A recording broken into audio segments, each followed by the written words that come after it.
নরেন্দ্রপুরের এলাচি রামচন্দ্রপুর মিলন সংঘ এবার পা রাখল ৭৯তম বর্ষে। এবছর তাদের থিম শ্বাস, পরিবেশ উষ্ণায়নের ক্রমবর্ধমান প্রভাব, প্রকৃতির খামখেয়ালিপনা এবং মানুষের অবহেলায় প্রকৃতির ক্ষয়, এই সমস্ত কিছুর বার্তা দিচ্ছে এই পুজো। বার্তা একটাই, প্রকৃতি সুস্থ না থাকলে মানুষও সুস্থ থাকবে না। তাই প্রকৃতির ভারসাম্য রক্ষার গুরুত্ব বোঝাতেই এই থিম। দক্ষিণ চব্বিশ পরগনার একটি পুজো মণ্ডপের ছবি আমরা আপনাদের সামনে তুলে ধরছি। রামচন্দ্রপুর মিলন সংঘ এবার ৭৯তম বর্ষে তাদের এই পুজো পা রেখেছে। এবছর তাদের থিম শ্বাস, পরিবেশ উষ্ণায়নের যে ক্রমবর্ধমান প্রভাব, প্রকৃতির খামখেয়ালিপনা এবং মানুষের অবহেলায় প্রকৃতির ক্ষয়, সমস্ত কিছুর বার্তা দিচ্ছে এই পুজো মণ্ডপ। বার্তা একটাই, প্রকৃতি যদি সুস্থ না থাকে মানুষও কিন্তু সুস্থ থাকবে না।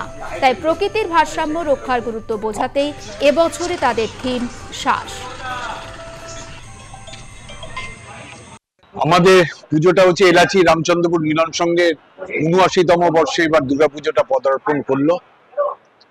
এবার আমরা প্রতিবারের মতনই এবারে একটা সামাজিক বার্তা দেওয়ার চেষ্টা করেছি, যেটা আমাদের কাছে সমগ্র পৃথিবীর কাছে খুব অর্থবহ।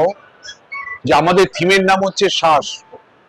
আপনারা জানেন পরিবেশ উষ্ণায়ন যেভাবে হচ্ছে, দিনে দিনে প্রকৃতি যেভাবে খামখেয়ালি আচরণ করছে, প্রকৃতিকে আমরা যেভাবে ধ্বংস করছি, তা রোখার জন্য প্রকৃতির সঙ্গে মানব জাতির যে ভারসাম্য, যে প্রকৃতি সুস্থ না থাকলে মানব জীবন সুস্থ থাকবে না, সেটা আমরা প্রকৃতিকে, সেটা দর্শকদের বা জনসাধারণকে বোঝানোর জন্য আমাদের এবারের ভাবনা হচ্ছে শ্বাস।